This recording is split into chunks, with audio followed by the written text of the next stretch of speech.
Hello everyone, Assalamu alaikum. Today we are going to discuss a new topic in the healthcare financing. हम financial management की बातें कर रहे हैं. Financial management के अंदर हमारा आज का टॉपिक है income statement. So the today's topic is basically the income statement. And to understand before the income statement, we must have to know about the two different concepts of the cash and accrual accounting. And basically, जब हम accounting की बात करते हैं और income statement की बात करते हैं तो basically we want to make a more documented economy, more documented business. Documented business mean कि हम अपनी एक्टिविटीज को डॉक्यूमेंट करते जाएं, उनकी लिस्ट बनाते जाएं. सो जो एक traditional and old and ancient method है अकाउंटिंग का, उसको हम कहते हैं कैश अकाउंटिंग, जिसके अंदर हम ये देखते हैं कि recording of the economic events when a cash exchange takes place. Simple is this, mean there is no any rocket science. यानी कि आप टोटल आपका बिजनेस जो है वो is very less account documented, और आपकी जितनी भी एक्टिविटीज हो रही हैं वो कैश बेस्ड है. और कैश बेस्ड का मतलब ये भी होता है कि आप जो भी इवेंट है वो on the basis of recording करेंगे कैश के ऊपर कि आपने चीज परचेज करी, चीज सेल आउट करी, और all this things are being on the cash basis. Usually हमारे यहाँ जो मार्केट्स में या ट्रेडिशनल बिजनेसेस चल रहे हैं वो कैश अकाउंटिंग के ऊपर ही रिलाय करते हैं. बट यू नो डैट कि we must have to follow some standards, accounting standards. तो हमें ऊपर जाना होता है, और हमारे पास जो बड़े बिजनेस होते हैं जिसके अंदर लॉन्ग टर्म वर्किंग हो रही होती है, तो we rely on the accrual accounting. And accrual accounting के अंदर हम देखते हैं a recording of the economic event in the period in which the events occur, even if the associated cash receipts or payments happen in a different period. यानी कि यहाँ पर हम बहुत ज़्यादा रिलाय कर गए इस बात के ऊपर कि हमारे पास जो इकोनॉमिक इवेंट होंगे उनकी रिकॉर्डिंग होगी प्रॉपर, और वो आपके पास डिफरेंट सॉफ्टवेयर भी हैं, डिफरेंट रिकॉर्डिंग मैकेनिज्म भी हैं. सिंपल कुछ नहीं तो लोग इकोनॉमिक इवेंट की रिकॉर्डिंग जो है वो एक्सेल में परफॉर्म कर लेते हैं. तो एट दिस कंडीशन हम ये देख सकते हैं कि जो इकोनॉमिक इवेंट है, अब इकोनॉमिक इवेंट की मिसाल ले लेते हैं ताकि हमें एक्यूरेट अकाउंटिंग समझ आ सके. लेट्स सपोज अगर हम कोई चीज़ सेल करने जा रहे हैं, अगर हम कोई चीज़ परचेज करने जा रहे हैं, अगर हम कोई सप्लाईज खरीदने जा रहे हैं, अगर हम कोई लॉन्ग टर्म डिसीजन करने जा रहे हैं, अगर हम कोई डेट सिक्योरिटीज लेने जा रहे हैं, तो economic events at that time record होंगे. जैसे अगर आपके पास अकाउंट्स रिसीवेबल है, मीन्स कि अभी आपको कुछ पेमेंट्स आनी है, लेकिन you have sold out your services, your things, your goods and services.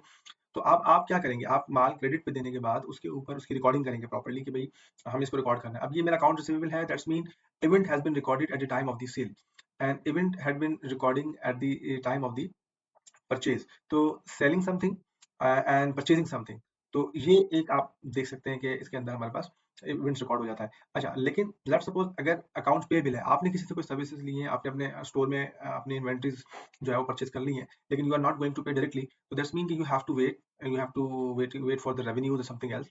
लेकिन आपकी जो कैश पेमेंट है वो डिफरेंट टाइम पीरियड में हो सकती है, और आपकी जो यूजुअल इकोनॉमिक इवेंट्स है वो आपके पास डिफरेंट टाइम पीरियड में हो सकते हैं. लेकिन the basic difference is that the accurate accounting is more documented, and events are recorded according to in the chronological order, and we are basically making payments and receipt in a different periods as other than the economic event has been happened. So cash accounting and accrual accounting के concept के बाद हम we will move on the income statement. अगर मैं one liner explain करना चाहूँ तो income को हम कैसे define कर सकते हैं. देखें, एक तो वो सिंपल इनकम है, जैसे हम सैलरी को इनकम समझ लेते हैं. वो देखिए एक सैलरीड क्लास है, उसकी एक स्टोरी डिफरेंट है. वहां पर तो उसने अपनी सर्विसेज दी और इनकम ले ली है, सैलरी ले ली, उसको हम थोड़ा सा अलग रखते हैं. यहाँ हम बिजनेस की बात करते हैं, यहाँ हम क्या कहते हैं एस्टेब्लिशमेंट की बात करते हैं, फैक्ट्रीज की बात करते हैं, कंपनीज की बात करते हैं, उन ऑर्गेनाइजेशन की बात करते हैं जो कोई ना कोई बिजनेस रन कर रही है. मे बी वो बिजनेस प्रॉफिटेबल भी हो सकता है, मे बी वो बिजनेस नॉन प्रॉफिटेबल भी हो सकता है, लेकिन बिजनेस इज देयर. जब भी हम बिजनेस की बात करेंगे ना, तो हमारे पास दो बेसिक कंपोनेंट आएंगे जिसको हम कहते हैं कि इनकम स्टेटमेंट वो बन जाती है. दो कंपोनेंट का ख्याल रखना है. एक होता है उसकी एक्सपेंडिचर्स, यानी कि कोई भी बिजनेस रन कर रहा है तो उसमें एक एक्सपेंडिचर लाजमी आएगा. और दूसरा होता है उसके अंदर उसके रेवेन्यूज, यानी कि जो उसने सेल की, उसने लेट्स सपोज उसने 1 मिलियन रुपीस की सेल कर दी, और तो उसकी जो basically he was selling the products and he was selling something, and the sale is let's suppose 1 million rupees, 300 million rupees, whatsoever, जो भी उसने सेल करी, वो सेल उसका रेवेन्यू बन गया. और उस सेल को करने से पहले उसने वो चीज प्रिपेयर भी की होगी, उसने उसके जो उसके सेलिंग एक्सपेंडिचर थे, सेलिंग एक्सपेंडिचर वो भी लगाए होंगे, और उसने वो सारा मैकेनिज्म यूज किया, तो उसके कुछ ऑपरेशनल एक्सपेंडिचर्स होंगे, कुछ दूसरे एक्सपेंडिचर्स होंगे, वो तमाम उसके एक्सपेंसेस होंगे. तो very short, sale and your revenue. तो सेल जब आप करते हैं तो उसके अंदर आपके रेवेन्यू जनरेट होते हैं और एक्सपेंसेस. तो आप जब इन दोनों का डिफरेंस लेते हैं, जैसे मैंने कहा कि मैंने 100 रुपीज की सेल कर दी, जबकि मेरे इस पे जो एक्सपेंसेस पूरे लगे हैं वो 80 रुपीज के लगे हैं. तो मेरी जो रेवेन्यू है वो तो 100 रुपीज है, लेकिन मेरी इनकम वो है जो मेरा प्रॉफिट है, जो मुझे फायदा हुआ. तो वो मुझे क्या बनेगा कि मैंने अपने एक्सपेंडिचर्स माइनस कर दिए, अपने रेवेन्यू में से अपनी सेल माइनस कर दिया. तो if you are selling something, तो that's mean you are basically you are incurring the expenditure and you are getting some revenues. तो difference is in income statement. लेकिन it's not very simple. यानी कि अगर खाली ये दो चीजें होती, एक रेवेन्यू की लाइन होती और एक्सपेंडिचर की लाइन होती, तो हम कहते हैं कि भाई इनकम स्टेटमेंट बनाना इतना कौन सी मुश्किल सी बात है।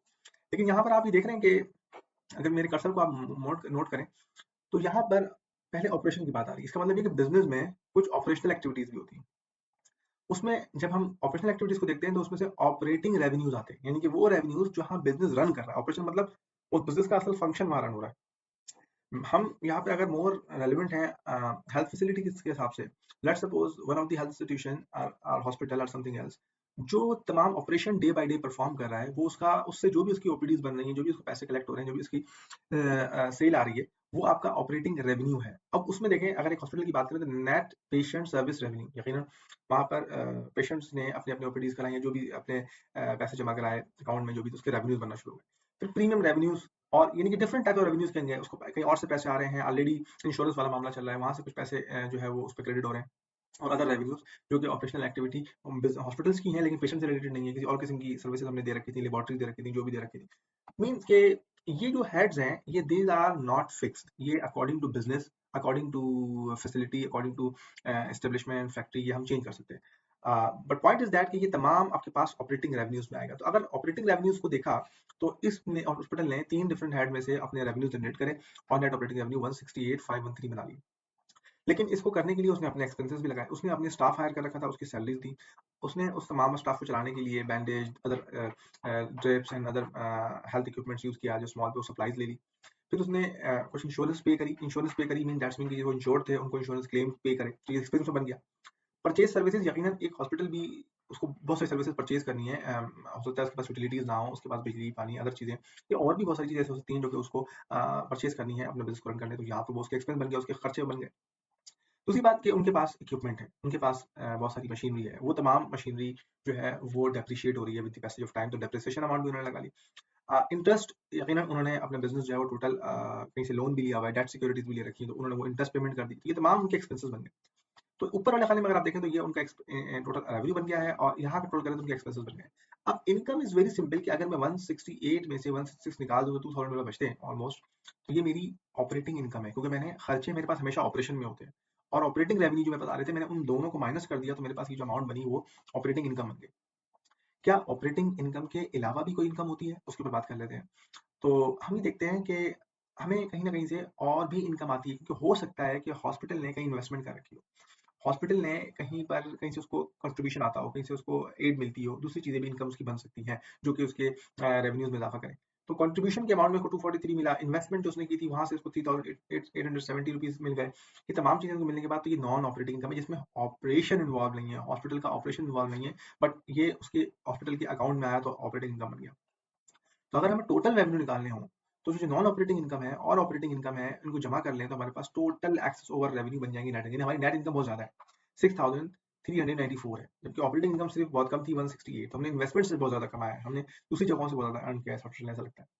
तो इन चीजों को समझना बहुत जरूरी है। इसी तरह से फिर यहाँ पर हम देख सकते हैं कि यही चेंज इन एसेट्स, इस तरह आपकी एसेट तब्दीली होती है, और नीचे वाले जो हेड्स हैं, अकॉर्डिंगली अगर आप उनको पढ़ते जाएं, नेट इनकम में से कुछ चीजें माइनस होंगी, कुछ चीजें ऐड ऑन होंगी, और आपके पास जो प्रीवियस बैलेंस चल रहा होगा, जिसे कहते हैं हम रिटेन्ड अर्निंग, प्रीवियस जो हॉस्पिटल का बैलेंस चल रहा होगा, तो आखिर में पूरी आपकी जब वो उसमें ऐड ऑन हो जाएगी, तो आपके पास 54,000 का लगता है कि इस वक्त इसकी मालियत है 2020 में इस हॉस्पिटल की।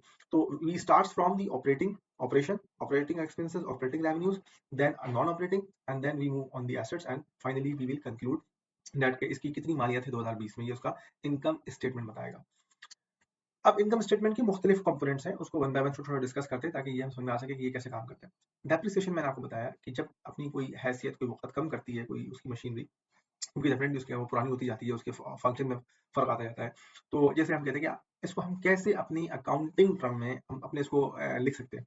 तो यहाँ देखें, अगर आप देखें नॉन कैश चार्ज, अब ये कैश मूवमेंट तो है नहीं, एक सामने एक एक्सरे मशीन रखी हुई है, मैं कह रहा हूँ कि ये आज से 3 साल पहले 1 लाख की थी, अभी 80,000 की हो गई, अभी यहाँ से कोई मेरे हाथ से पैसा गया नहीं है, तो ये नॉन कैश हो गया। Non cash charge against earning on the income statement that reflects the wear and tears on the business fix assets property and equipment.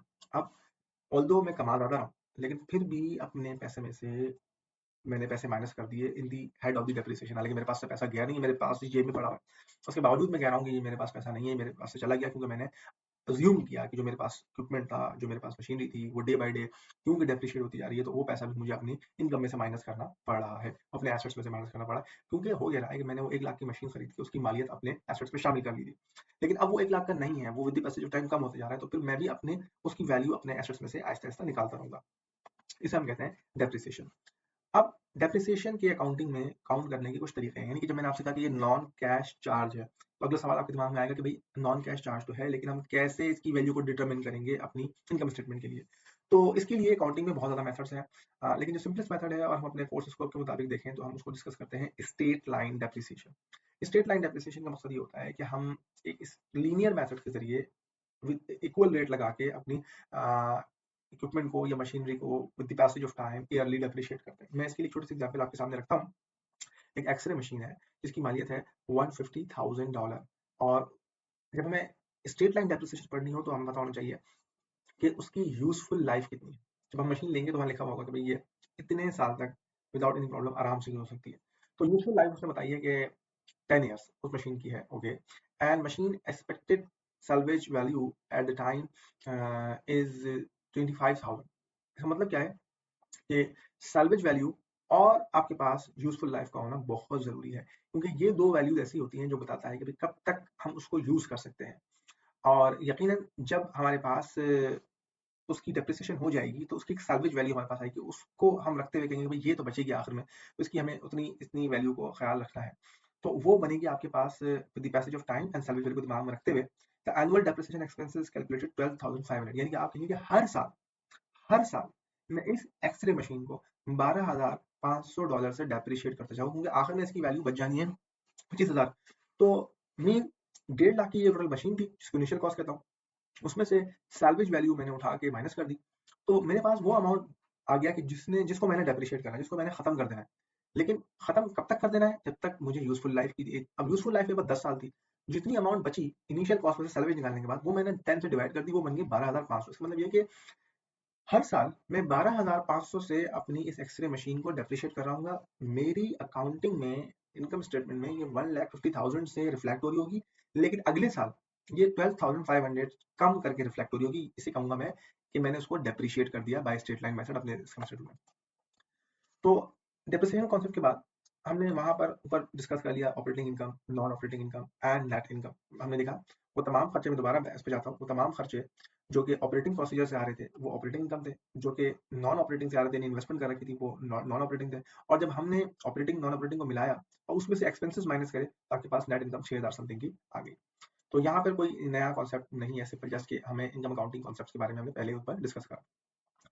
तो अगर हमें कैश फ्लो निकालना, यानी कितना हमारा कैश फ्लो होगा, यानी कितनी हमारी बिजनेस में कैश फ्लो काउंट करना, तो कैश फ्लो की डेफिनेशन होती है कि नेट इनकम प्लस डेप्रिसिएशन।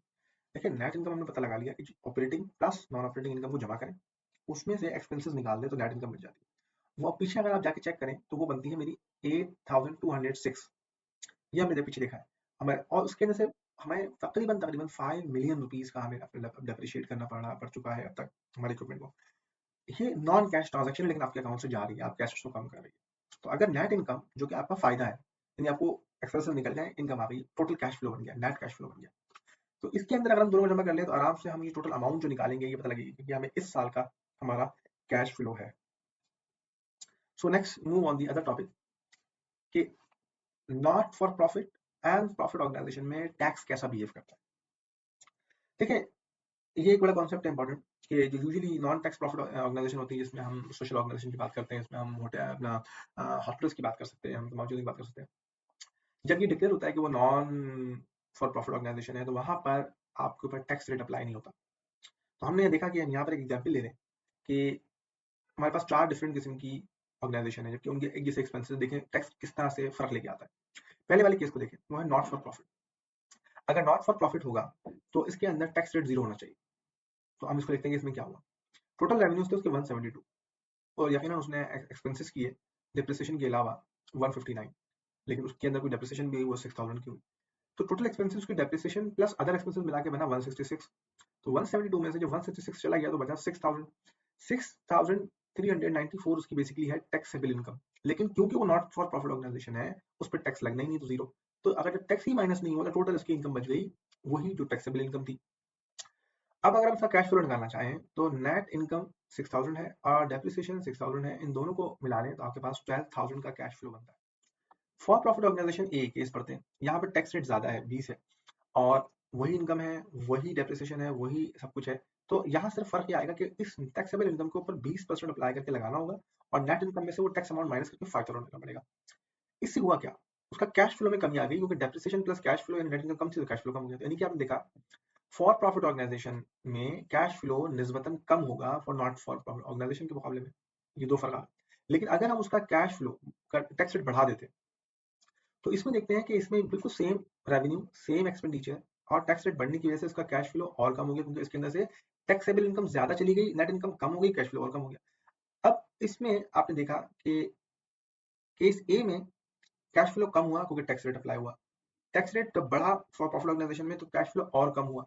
तीसरा एक केस देखते हैं, इसके अंदर देखते हैं कि आपका टैक्स रेट वही है लेकिन आपकी डेप्रिसिएशन वो शो नहीं कर रहा। अगर वो डेप्रिसिएशन शो नहीं करता तो आपका जो टैक्स है वो कितना ज्यादा बढ़ जाएगा।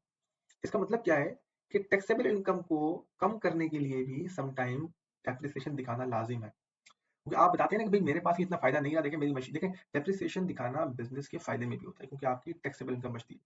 तो आपने ये देखा कि तीनों केस में नेट इनकम 6000 थी, सबसे ज्यादा इनकम बन रही है कब, जब वो फॉर प्रॉफिट ऑर्गेनाइजेशन है क्योंकि टैक्स लग ही नहीं रहा। टैक्स रेट 20% तो लगेगा क्योंकि अगर फॉर प्रॉफिट है और टैक्स रेट जैसे ही बढ़ा और नेट इनकम कम हो गई।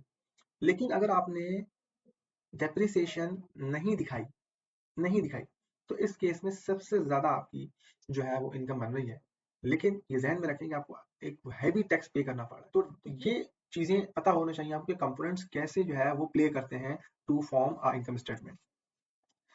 एक और इम्पोर्टेंट बड़ा कॉन्सेप्ट है डेप्रिसिएशन शील्ड। डेप्रिसिएशन को शो करने का जैसे मैंने आपको एक फायदा बताया कि उस सूरत में आपकी कैश फ्लोज बढ़ जाते हैं और आपकी जो टैक्सेबल इनकम है वो कम हो जाती है।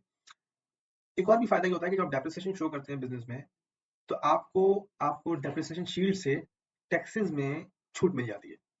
यानी कि एक तो ऑटोमेटिकली आपके एक्सपेंसेस बढ़ जाएंगे तो आपकी नेट इनकम कम होगी और आपका टैक्स पहले ही कम लगना है। कि डेप्रिसिएशन शील्ड कैलकुलेट कैसे होती है कि जितना भी टैक्स रेट होता है मार्केट में प्रिवेल कर रहा है, जितना भी आपके डेप्रिसिएशन एक्सपेंसेस हो चुके होते हैं वो उस पर टैक्स रेट अप्लाई कर देते हैं। लेट्स सपोज अगर आपका 5 लाख रुपए की डेप्रिसिएशन हुई, उस पर 30% का टैक्स रेट प्रिवेल करता था तो मुझे 150,000 वॉट एवर टैक्स मैं डिसाइडेड, मुझे उसमें से 150,000 की छूट मिल जाएगी। माइनस कर दूंगा, मैं अपने टैक्स नहीं पे करूंगा क्योंकि मुझे डेप्रिसिएशन शीट मिल जाएगी। ये होता क्यों है कि taxes that will not have to be paid because the business depreciation expenses, क्योंकि बिजनेस ऑटोमेटिकली डिप्रिशिएट कर रहा है, हम उसको सेव करने के लिए हम कहते हैं कि हमारे टैक्सेस में हमें डेप्रिसिएशन शीट के मुताबिक उसमें हमें रिलैक्स दिया जाए। So this is all about the history and different components. Now we are going on to a very important concept of our topic. They are the key financial ratios. हमें अपने business को evaluate करने के लिए कुछ financial ratios देखने हैं जो कि इनकम स्टेटमेंट से इनका ताल्लुक है। वो है टोटल प्रॉफिट मार्जिन, वो है ऑपरेटिंग मार्जिन। हमें देखना है कि हम एक बिजनेस को रन कर रहे हैं। इनकम स्टेटमेंट में हमें पहला कंपोनेंट मिला ऑपरेटिंग इनकम, फिर हमें मिला रेवेन्यूज, फिर हमें मिला नॉन ऑपरेटिंग इनकम। इससे हमने इनकम तो निकाल ली है, डेप्रिसिएशन भी देख ली, लेकिन हमें ये डायरेक्टली पता नहीं चल रहा कि ये बिजनेस कैसे परफॉर्म कर रहा है। सेकंड बात, अगर हम किसी दो बिजनेसेस को कंपेयर करना चाहते हैं या हम उसी बिजनेस के दो डिफरेंट टाइम पीरियड को कंफर्म करना चाहते हैं तो हमें एग्जैक्टली नंबर्स इतना अच्छा गाइड नहीं करेंगे, बावजूद इसके कि हम इनके पहले प्रॉफिट मार्जिन निकालें और ऑपरेटिंग मार्जिन निकालें और फिर कंप्यूट करें। तो प्रॉफिट मार्जिन कैसे निकाल सकता है? Total profit margin is computed mean के नेट इनकम, गौर से देखिएगा इसमें, net income is divided by total revenues. हमने देखा जो ऊपर टोटल इनकम थी वो उसको हमने जब माइनस कर लिया एक्सपेंसेस से तो नेट इनकम बन गई। अगर नेट इनकम बेसिकली आपका प्रॉफिट ही है, प्रॉफिट को अगर मैं डिवाइड कर दूं टोटल रेवेन्यू से तो बेसिकली ये मेजर क्या करेगा, ये मेजर करेगा कि अमाउंट ऑफ प्रॉफिट पर डॉलर टोटल रेवेन्यू। यानी कि हम आपकी इजीनेस के लिए हमने यहाँ पर एग्जाम्पल भी दे रखी है। ऊपर हमारे पास देखिए क्या चीज आनी है कि total revenues, total net income divided by total revenue. अब हमारे पास ये टोटल रेवेन्यूज है 168 प्लस 4133। अगर हम पीछे बैक पे जाते हैं और हम देखते हैं कि ये टोटल रेवेन्यू कैसे बन रहे हैं, देखें ऑपरेटिंग रेवेन्यूज थे और फिर नॉन ऑपरेटिंग रेवेन्यू के टोटल मिलाने के बाद हमारे पास टोटल रेवेन्यू बने 6300। इन दोनों को जमा करते हैं, नीचे आते दोबारा समझते हैं प्रॉब्लम को। ये जमा करने के बाद ऑपरेटिंग और नॉन ऑपरेटिंग रेवेन्यू को जमा करने के बाद टोटल इनकम को न्यूमरेटर में रख के डिवाइड कर दिया तो आंसर आया 0.037। यानी कि एक, मैं अगर इसको आसान लफ्जों में करूँ तो मैं इसको इस तरह पढ़ूंगा कि एक डॉलर 0.037 जनरेट कर रहा है। हर $100 रेवेन्यू 4 रुपए का यानी 3.7 समथिंग का प्रॉफिट जनरेट करें, यानी कि हर 100 रुपए में से 4 रुपए मेरा प्रॉफिट है, बाकी जो है वो मैं अपने 96 रुपीज जो है एक्सपेंसेस में दूसरी जगहों पर खर्च कर रहा हूँ। तो ये है आपका profit margin. Now we come on the operating margin. देखिए बिल्कुल भी सिंपल ही केस है, वो था ब्रॉडर टर्म में वहां पर आपके पास नेट इनकम टोटल रेवेन्यू से डिवाइड हो रही थी। ये पूरे बिजनेस की पिक्चर को ले लेता है। लेकिन ऑपरेटिंग मार्जिन वो है जिसपे ऑपरेशन रिलेटेड, जिसमें आपकी सैलरीज लोग डायरेक्टली इन्वॉल्व है। आप देखना चाहते हैं वो मेरा पोर्शन कैसा कर रहा है, बिजनेस का काम, ऑपरेशन कितना अच्छा परफॉर्म कर रहा है मेरे हॉस्पिटल का, उसके लिए हम निकालेंगे ऑपरेटिंग मार्जिन। ऑपरेटिंग मार्जिन में हम टोटल इनकम से डिवाइड नहीं करेंगे, हम करेंगे सिर्फ ऑपरेटिंग इनकम से। और टोटल रेवेन्यू से हम डिवाइड नहीं करेंगे, हम करेंगे ऑपरेटिंग रेवेन्यू से। जिस तरह से हमने प्रीवियस एग्जाम्पल को डिस्कस किया, अब इसको अगर आप गौर से देखें तो यहाँ पर भी आप देखें कि टोटल ऑपरेटिंग इनकम आपके पास 2.2 थी और आपके पास ऑपरेटिंग रेवेन्यू जो थे वो 168 थे।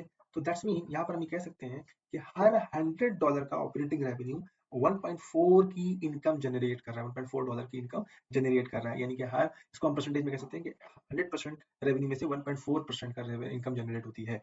तो दीज आर टू इंपॉर्टेंट की ratios by which income positions, income statement, financial health of a company can be observed and can be evaluated. So I hope you learned from this lecture, and if you like our lectures,